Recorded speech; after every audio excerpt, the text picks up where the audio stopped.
রাজধানীর বাজার পরিস্থিতির খবর জানতে এখন যাচ্ছি মোহাম্মদপুর টাউন হল মার্কেটে। সেখানে আছেন আমাদের স্টাফ করেসপন্ডেন্ট মেজবাহ হাসান। মেজবাহ, বাজারে গেল সপ্তাহের তুলনায় মাছ, মাংস সহ নিত্যপণ্যের দাম কেমন দেখছেন? কি বলছেন ক্রেতা বিক্রেতারা?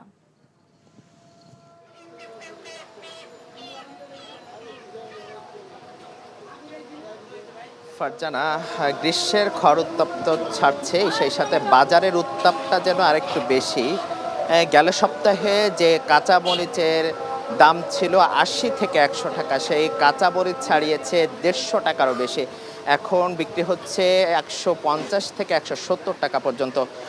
শুধু তাই না, প্রতিটা সবজি কিন্তু আগে রমজানের সময় ঈদের আগ পর্যন্ত যে সবজিগুলো বাড়তি দামেই ছিল ৬০ টাকা যখন সিজন ছিল, সেই সবজি এখন বিক্রি হচ্ছে প্রায় ৮০ থেকে ১০০ টাকা পর্যন্ত কোনো কোনো সবজিতে ছুঁয়েছে। এছাড়া কুরবানি ঈদের এখনও ১ মাস বাকি, তার আগে মশলার বাজারেও কিন্তু উত্তাপ ছড়াচ্ছে। প্রতিটি মশলার দাম প্রায় ১০০ থেকে ৩০০ টাকা পর্যন্ত দাম বেড়ে গিয়েছে।